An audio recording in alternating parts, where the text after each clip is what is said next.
تمہاری منزل یہ نہیں ہے کہ ڈگری مل جائے اور جاب مل جائے، یہ بہت چھوٹے درجے کی چیز ہے۔ میری، تمہارے وی سی صاحب کی، تم بچیوں کی، بچوں کی ایک ہی منزل ہے کہ یا اللہ تو راضی ہو جا۔ اللہ تجھے مرنے سے پہلے پہلے حاصل کرنا ہے، ڈھونڈنا ہے، پا لینا ہے، راضی کر کے مرنا ہے۔ لیتک تحلو والایام مریرۃ ولیتک ترضی والانام غضاب ولیت الذی بینی وبینک عامر وبینی وبین العالمین خراب ولیت الشراب من ودادک صافیا وشربی من ماء المعین السراب فاذا صح منک الود فالکل حین وکل الذی فوق التراب التراب۔ اللہ کو پاتے ہوئے جو سودا کرنا پڑے کر جاؤ۔ عبداللہ بن حذیفہ کو رومیوں نے پکڑ لیا، صحابی ہیں، ان کو آگ میں ڈالنے لگے تو وہ رو پڑے، تو لوگوں نے رومی بادشاہ سے کہا کہ یہ رو پڑا ہے، ڈر گیا ہے، ان کا لے آؤ، میرے پاس لے آؤ۔ ان کو واپس لائے تو رومن بادشاہ نے پوچھا کیوں روئے ہو، موت سے ڈر گئے ہو؟ کہنے لگے موت تو ہمارے لیے سب سے بڑا تحفہ ہوتا ہے، میں اپنی بے بسی پہ رویا ہوں۔ کہ کیا بے بسی ہے؟ کہ بے بسی یہ ہے کہ ایک جان ہے آگ میں گرتے ہی جل کے راکھ ہو جائے گی، کاش میرے جسم پر جتنے بال ہیں اتنی میری پاس جانیں ہوتی اور میں ایک ایک جان کو اللہ کے نام پہ قربان کرتا۔ آج مرنے کا مزہ نہیں آ رہا، اس پہ رویا ہوں۔ تو بادشاہ اتنا حیران ہوا، انہوں نے کہا تو میرا ماتھا چوم دے اور میں تمہیں آزاد کرتا ہوں۔ تو اس کا ماتھا چوما، انہوں نے چھوڑ دیا۔ 2000 سال پیچھے چلے جائیں، فرعون دنیا کا واحد انسان ہے جس نے کہا انا ربکم الاعلی، میں سب سے بڑا رب ہوں، اور اپنے آپ کے رب ہونے کا دعویٰ انسانوں میں صرف فرعون کا ہے۔ اس کی باندی مسلمان ہو گئی، موسیٰ علیہ السلام کا کلمہ پڑھ لیا، ایمان چھپتا نہیں، وہ پتہ چل گیا۔ فرعون نے اس کو پکڑوایا، اس کی 2 بچیاں، ایک دودھ پیتی ایک ساتھ چلتی، اور اس نے اپنے دربار میں کڑاہ میں تیل ڈلوایا، نیچے آگ لگوائی، تیل ابلنے لگا۔ جب وہ پوری طاقت سے ابلنے لگا تو اس نے فرعون نے اس عورت سے، اس باندی سے کہا یہ آگ تیرے سامنے ہے، جلتا ہوا تیل، موسیٰ کے رب کو مانے گی تو پہلے تیری بچیوں کو جلاؤں گا پھر تجھے جلاؤں گا، اور اگر مجھے رب مانے گی تو تیرے گھر کو سونے چاندی سے بنا دوں گا، تیرے گھر کو سونے چاندی سے بھر دوں گا۔ اللہ کا پا لینا یہ میری آپ سب کی معراج ہے، اور اللہ کو کھو دینا میرے آپ سب کے لیے ہلاکت اور تباہی ہے۔ سنو اس نے کیا کہا؟ اللہ نے اپنی محبت کو ماں سے تشبیہ دی ہے، باپ سے نہیں دی، اور چھوٹا بچہ زیادہ ممتا کو لیتا ہے۔ وہ کہنے لگی فرعون یہ تو میری 2 ہیں، میری 100 ہوتی تو اللہ کے نام پہ آج میں قربان کر دیتی۔ فَقْضِ مَا أَنْتَ قَاضٍ، کر جو تجھے کرنا ہے۔ تو پاگل ہو گیا، غصے میں کہنے لگا اس کی بڑی بیٹی کو ڈال دو۔ تو انہوں نے اس کو یوں ٹانگوں سے پکڑا اور وہ چیختی چلاتی ہوئی تھی۔ ماں کا ایک بول اس کی جان بچا سکتا تھا، اور پھر گھر جا کے توبہ کر لیتی اور کہتی اللہ مجھے معاف کر دے، میں نے کلمہ کفر کہا۔ اس کو ٹانگوں سے پکڑا ہوا ہے، اس کے ہاتھ نیچے جھول رہے ہیں، اور وہ اماں بھی کہہ رہی کہ مجھے بچا لو۔ ماں نے اپنی آنکھوں سے بچی کو تیل میں یوں ڈوبتے دیکھا، اور پھر وہ ابھری جیسے مچھلی تلنے کے لیے، جیسے مچھلی تلی جاتی تو باہر آ جاتی، اوپر آ جاتی، تو وہ ایسے بلبلے اٹھ رہے تھے۔ وہ ایک ہی لمحے میں اس کی تو جان گئی، ایک آنسو کا قطرہ اس نے نہیں نکلنے دیا اپنی آنکھوں سے، اور اپنے دل کو جب مضبوط کیا تو میرے رب کی غیرت، میرے رب کی رحمت محبت حرکت میں آئی۔ اللہ نے ماں کی آنکھوں سے پردہ ہٹا دیا، اور ماں نے اپنی بیٹی کی روح کو نکلتے دیکھا، اور وہ کہہ رہی ہے اصبری یا فَإِنَّ لَكِ مِنَ الْأَجْرِ كَذَا وَكَذَا۔ ماں جی ڈرنا نہیں، صبر کرو، جنت تیار ہے، جنت تیار ہے، ابشرو۔ معصوم بچی کو تو پتہ بھی نہیں تھا کہ کیا ہونے والا ہے، اس کو پکڑ کے یوں ڈالا، اس کی تو آہ بھی نہ نکلی، اور وہ مچھلی کی طرح تلی گئی۔ اب پھر ماں کا کلیجہ پھٹا، اللہ نے پھر آنکھوں سے پردہ ہٹایا، اور انہیں اپنی بچی کی روح کو نکلتے دیکھا، اور وہ کہہ رہی ہے اسبری یا فإن لک من الاجر کذا و کذا، ماں جی تھوڑی دیر کا صبر، جنت تیار ہے، جنت تیار ہے، جنت تیار ہے۔ اللہ کو پایا سب کچھ پایا، اللہ کو کھو دیا سب کچھ کھو دیا۔ جب اس کو پکڑ کے لے جانے لگے، اس نے فرعون کو دیکھا، فرعون اس کی آنکھوں میں آنکھیں نہیں ڈال سکا، نظریں نیچے ہوں گی اس کی۔ کہنے لگی میری ایک بات مانو گے، میری ایک خواہش پوری کرو گے؟ فرعون نے پوچھا کیا؟ کہ جب میں بھی جل جاؤں تو میری اور میری بچیوں کی ہڈیوں کو اکٹھے دفن کرنا، باہر پھینک نہ دینا، دفنا دینا۔ فرعون نے کہا تمہاری یہ خواہش پوری کی جائے۔ انہوں نے کہا پہ پیچھے ہٹ جاؤ، میں نے اللہ کو جان دینی ہے، مجھے دھکا دینے کی ضرورت نہیں ہے، میں اپنے اللہ سے ملنے جا رہا ہوں۔ سبحان اللہ، جب اللہ مطلوب ہوتا ہے تو موت محبوب بن جاتی ہے، جب اللہ کی نافرمانی ہوتی ہے تو موت سے نفرت ہو جاتی ہے، مرنا عذاب نظر آتا ہے۔ وہ چھلانگ مار گئی، اللہ اکبر کا نعرہ لگاتی ہوئی، ہڈیاں ادھڑ گئیں، گوشت ادھڑ گیا، ہڈیاں باقی رہ گئیں۔ فرعون نے کہا ایک ہی جگہ ڈال دو، سب کو دفن کر دو۔ دفن 2000 سال کے بعد بچوں بچیوں، 2000 سال کے بعد موسیٰ علیہ السلام کے 2000 سال کے بعد جناب رسول اللہ صلی اللہ علیہ وسلم دنیا میں تشریف لائے۔ 40 سال کی عمر میں نبوت ملی، 50 سال کی عمر میں معراج ہوا، 2050 سال کے بعد میرے نبی کی سواری بیت المقدس جا رہی ہے، اور بیت المقدس پر جب وہ اوپر پہنچے ہیں تو مصر وہاں سے قریب ہو جاتا ہے۔ جب وہ اترنے لگے تو میرے نبی نے کہا جبریل جنت کی خوشبو آ رہی ہے، جبریل جنت کی خوشبو آ رہی ہے۔ کہاں سے آ رہی ہے؟ ابھی تو جنت اوپر ہے، ابھی تو اوپر جانا ہے، تو یہ زمین سے جنت کی خوشبو کیا آ رہی ہے؟ تو جبریل نے عرض کی یا رسول اللہ، فرعون کی ایک باندی تھی جو اللہ سے سودا کر گئی جان کا اور اپنی بچیوں کا، اس کی بچیوں کی ہڈیوں کو جہاں دفن کیا گیا ہے، یہ خوشبو جس دن انہیں دفن کیا تھا اس دن سے لے کر آج تک یہ خوشبو آ رہی ہے، اور یہ قیامت تک آتی رہے گی۔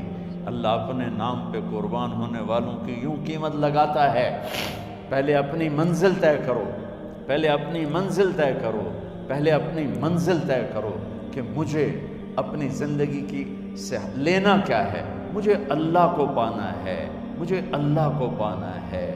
میں نے اللہ کی قسم، اگر اللہ راضی ہے تو پھر موت سے بڑھ کر کوئی تحفہ نہیں، اس سے بڑھ کر کوئی خوبصورت پیغام نہیں، اور اگر اللہ ناراض ہے تو موت سے خوفناک کوئی پیغام نہیں۔ عمر بن عبدالعزیز 3 بر اعظم پر حکومت کی، عمر بن عبدالعزیز، بنو امیہ، مروان 9 مہینے حکومت کی، اس کا بیٹا عبد الملک بن مروان 21 برس حکومت کی، اس کا بیٹا ولید 10 سال حکومت کی، اس کا بیٹا سلیمان 2.5 سال حکومت کی۔ اسی تخت پر بیٹھے عمر بن عبدالعزیز۔ پہلے چاروں نے اللہ کے شریعت کو قربان کیا حکومت کے لیے۔ عمر بن عبدالعزیز نے اپنے آپ کو قربان کیا اللہ کے لیے، حکومت کو پاؤں کے تلے رکھا اور اللہ کی رضا کو سامنے رکھا۔ ان کو زہر دیا گیا، جب ان کی موت کا وقت قریب آیا تو انہوں نے رجا بن حیوہ کو بلایا۔ سننے والی بات ہے بچوں، ان سے فرمانے لگے سنو، میں نے 3 بادشاہوں کو قبر میں اتارا۔ اب بچیاں تو قبرستان جاتی نہیں، ہم تو اپنے ہاتھوں سے قبر میں اتارتے ہیں اور اوپر مٹی ڈالتے ہیں اور اوپر اینٹیں ڈالتے ہیں اور پھر منو مٹی میں دبا کے واپس آتے ہیں۔ یہ منظر آپ بچیوں کے تو دیکھنے کا بھی نہیں ہے۔ وہ کہنے لگے میں نے 3 بادشاہوں کو مٹی میں ڈالا، لیکن ان کے کفن کی گرہ کو جب کھول کے دیکھا تو ان کے چہرے قبلے سے ہٹ چکے تھے، وہ رنگ ان کے کالے پڑ چکے تھے۔ ولید بن عبد الملک، سلیمان بن عبد الملک، عبد الملک بن مروان، عبد الملک باپ، ولید بیٹا، سلیمان بیٹا، یہ تینوں کا ان کے چہرے کالے ہو گئے تھے اور ان کا قبلے سے منہ پھر گیا تھا۔ اب میں مرنے لگا ہوں، مجھے پہلے ضرور چیک کرنا کہ میرا اللہ میرے ساتھ کیا کرتا ہے۔ پہلے تینوں کی ظلم کی حکومت تھی، ان کے چہرے قبلے سے کیوں ہٹ گئے؟ آپ کو عجب بات بتاؤں، ولید بن عبد الملک روزانہ تہجد میں کھڑے ہو کے 10 سپارے پڑھتا تھا، 10 سپاروں کی تلاوت تہجد میں کرتا تھا کھڑے ہو کے، اور قبلے سے چہرہ ہٹ گیا۔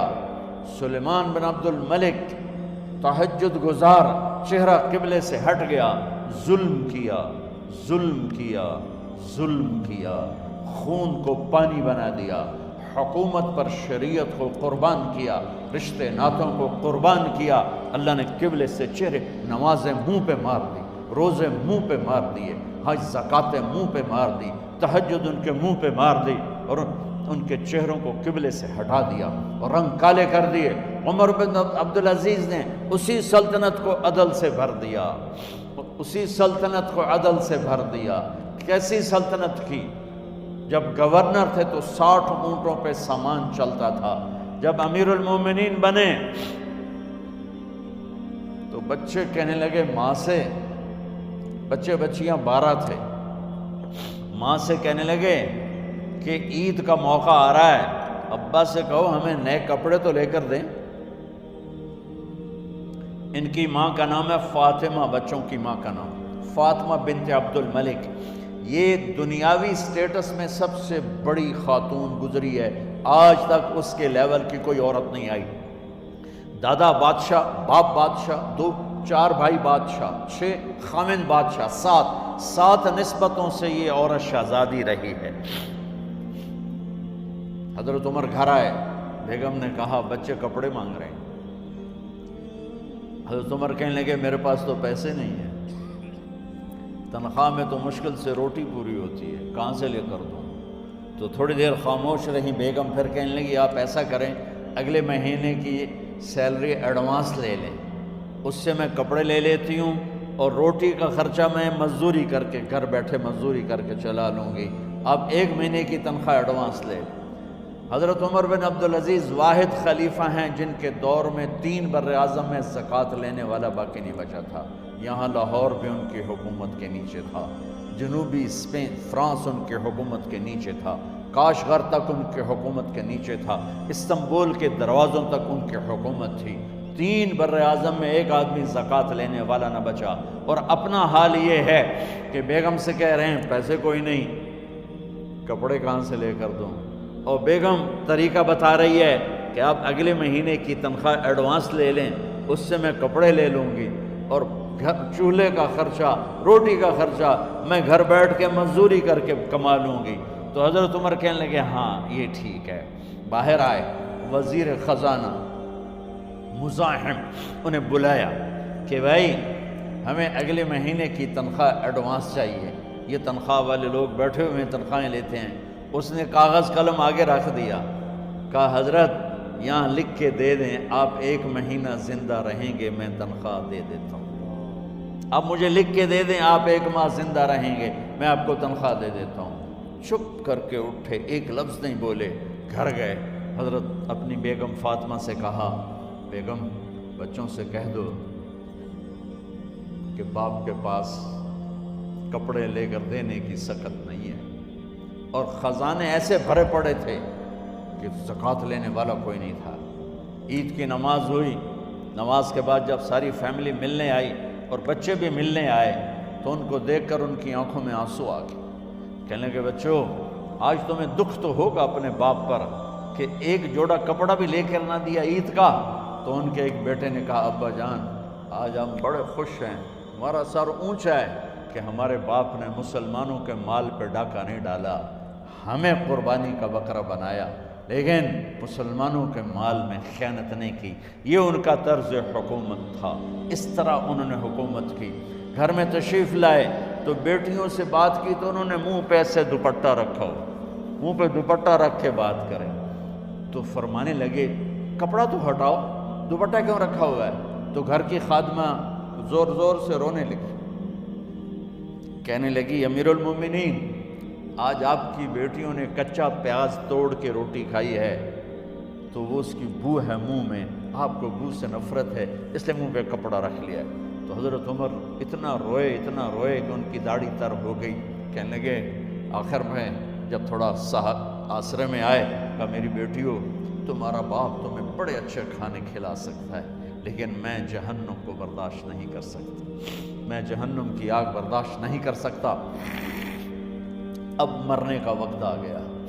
جب وہ گورنر تھے تو 60 اونٹوں پہ ان کا سامان چلتا تھا، اور جب وہ امیر المومنین بنے تو عیادت کے لیے لوگ آ رہے تھے، تو سالے عیادت کے لیے آئے، فاطمہ کے بھائی، کپڑے دیکھیں امیر المومنین کے تو بہن کو ایک طرف کر کے فرمایا، بڑے نیک سرداروں میں سے تھے یہ مسلمہ بن عبد الملک، کہنے لگے امیر المومنین کے کپڑے تبدیل کروا دو، لوگ پوچھنے آ رہے ہیں تو میلے کپڑے اچھا نہیں لگتا۔ کہا جی بھائی کرواتی ہوں۔